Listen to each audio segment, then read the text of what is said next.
Here's the thing. The more people hear Bernie Sanders, the less they are afraid of the pejorative of socialism when he explains what he's talking about. When he explains, we're really talking about childcare for the tax dollars that we're already paying. We're really talking about healthcare, more access. Even though we have Obamacare, there could be more access for the tax dollars that we're paying, for paid maternity leave, for the tax dollars that we're already paying. We're not talking about taking private property from people and making all of industry state run, right? This is the fear mongering of the Republicans and some Democrats, right? There are some Democrats who are pounding the drums of the fear of socialism to beat back against Bernie Sanders. The problem is the more people hear about what he's saying, the more they realize it's not radical at all. It's not a proletariat revolution at all. It is simply getting the best usage for our tax dollars that will benefit the middle class and will ultimately benefit the overall economy. You cannot put money into the middle class and not stimulate the entire economy. It is not possible. We have a 70% consumer-driven economy.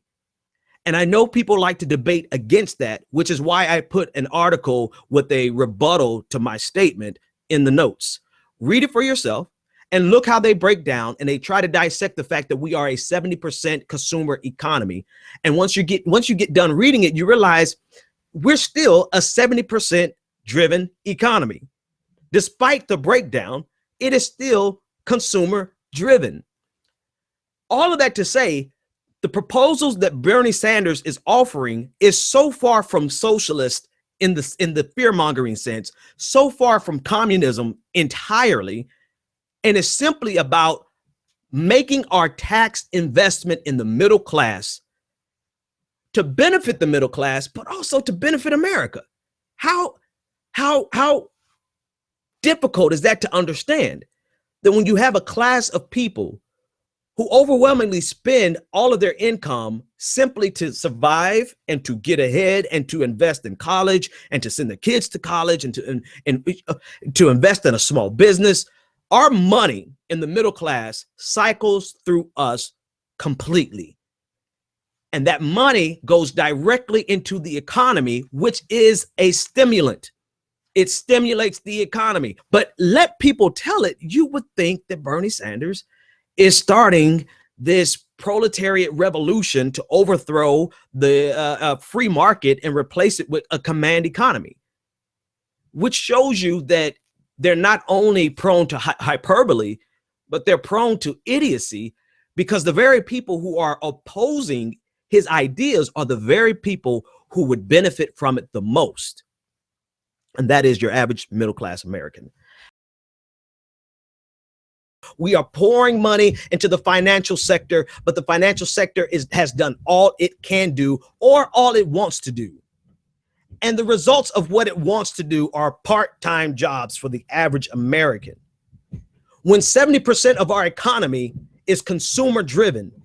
And so we've been on the supply side. We've been on the supply side nonsense for so long that we can't even imagine. We think that Bernie Sanders is a radical communist. We can't even imagine a time where we would invest in the consumer who would actually go out and purchase these products that they are building up and that they're creating vast amounts of inventory on.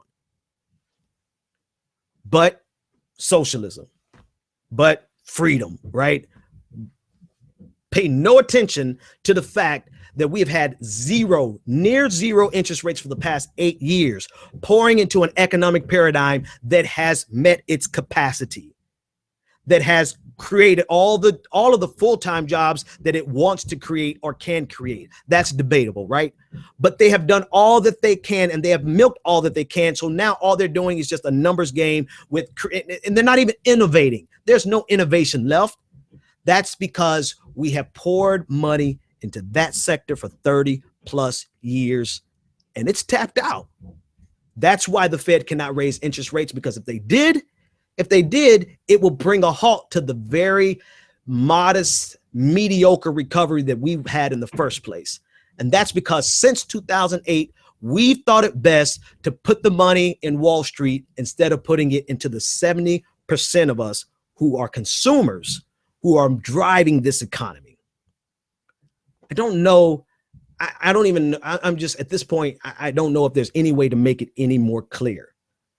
If you want to grow the economy, grow the middle class. If you want to grow and kick this recession, this recovery into high gear, put your money into the 70% of this economy that's going to consume. And if we make $60,000 a year, we're living in times where it costs $70,000 a year. So there's not a dime that can come through the American middle class that will not go right back into the economy and stimulate the economy.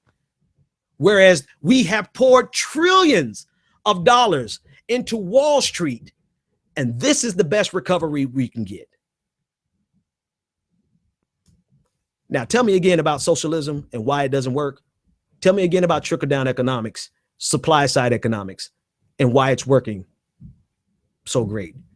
Insert sarcasm. You guys have a great day.